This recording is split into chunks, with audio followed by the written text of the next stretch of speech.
Free ask classes में आप सभी का स्वागत है। जय हिंद साथियों, तो कैसे आप लोग? उम्मीद है कि बहुत अच्छे, मस्त और स्वस्थ होंगे। तो आज हम लोग पढ़ने वाले वर्णिका भाग 2 पाठ संख्या 2।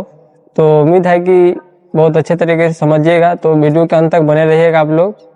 चलिए स्टार्ट करते हैं वीडियो को। दोस्तों, आज हम पढ़ने वाले हैं वर्णिका भाग 2 के पाठ संख्या 2, ढहते विश्वास। दोस्तों, ये उड़िया कहानी है। इसके लेखक सातकोरी होता है। इनका जन्म 29 अक्टूबर 1929 ईस्वी में मयूरभंज उड़ीसा में हुआ था। सातकोरी होता ने इस कहानी को उड़िया भाषा में लिखा था, जिसे हिंदी भाषा में राजेंद्र प्रसाद मिश्र ने लिखा था। तो चलते हैं अब कहानी की ओर। किसी गांव के एक घर में लक्ष्मी नाम की एक औरत रहती थी, जिसके पति का नाम लक्ष्मण था। इनके 4 बच्चे थे। सबसे बड़े बेटे का नाम अच्युत था। इनकी 2 बेटियां थी और 1 साल का एक छोटा लड़का था। लक्ष्मण कोलकाता में मजदूरी करता था। मजदूरी करने के बावजूद घर का खर्च नहीं निकल पाता था। लक्ष्मी गांव में तहसीलदार के यहाँ काम करती थी। इनके पूर्वज 1 बीघा जमीन छोड़कर गए थे, जिस पर लक्ष्मी और उसका बड़ा बेटा अच्युत मिलकर खेती करते थे। लक्ष्मी के घर के ऊपर देवी बांध था और इसके घर के कुछ ही दूरी पर एक और बांध था, दलही बांध, जिससे हर साल बाढ़ आता था। और थोड़ा और आगे जाने पर एक और बांध पड़ता था, जिसका नाम हीराकुंड बांध था। यह महानदी पर स्थित था। हीराकुंड बांध से भी बाढ़ आ सकता था। उस गांव में 3 बांध था।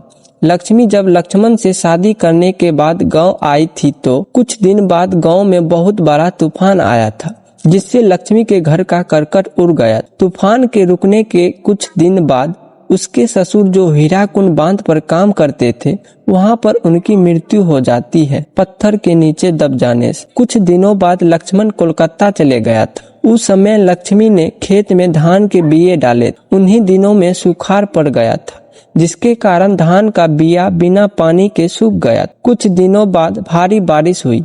बारिश के अधिकता के कारण दलही बांध पूरा भर गया और हीराकुंड बांध से भी बाढ़ आने का खतरा मंडरा रहा था। गांव में पंचायत बुलाई गई। वहां एक पढ़ा लिखा लड़का था, गुरनिधि। गुरनिधि ने कहा, मैंने कई बार हीराकुंड बांध पर काम किया है। मैं बाढ़ को रोकने के लिए कुछ कर सकता हूँ।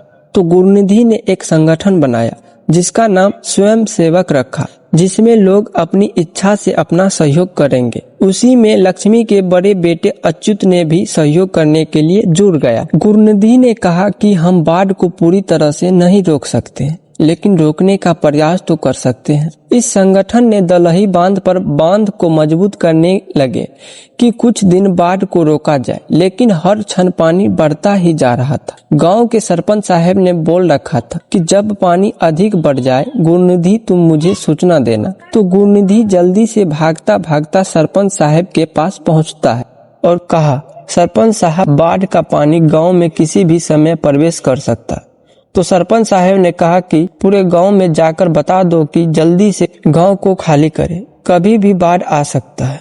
तो गुरनिधि जल्दी जल्दी गांव में बोलने लगा, भागो भागो, बाढ़ आ रहा है। तो सब लोग जल्दी जल्दी भागने लगे।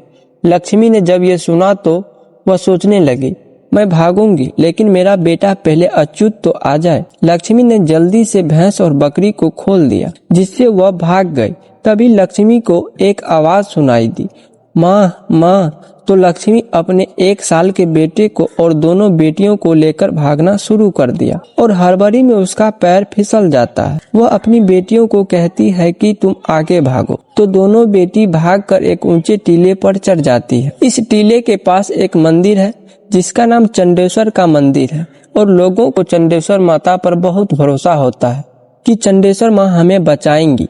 इसी चंडेश्वर माँ के मंदिर के पास मेला भी लगा करता था।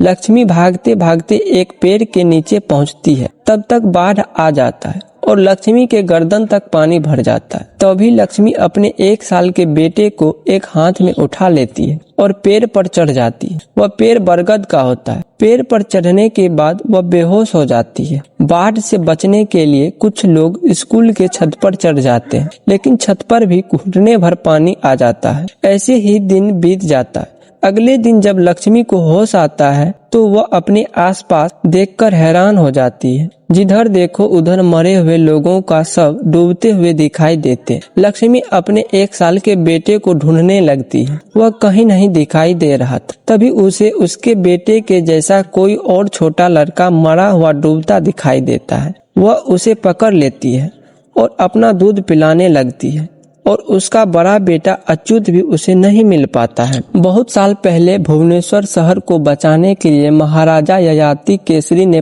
पत्थर का बांध बनवाया था। इस बाढ़ की वजह से लोगों का माता चंडेश्वर पर से विश्वास ढह गया, इसीलिए इस पाठ का नाम ढहते विश्वास रखा गया है। चलिए ये वीडियो यहीं से समाप्त होता है। अगर वीडियो अच्छी लगी हो तो वीडियो को एक लाइक और सब्सक्राइब चैनल को जरूर करें। Thank you for watching.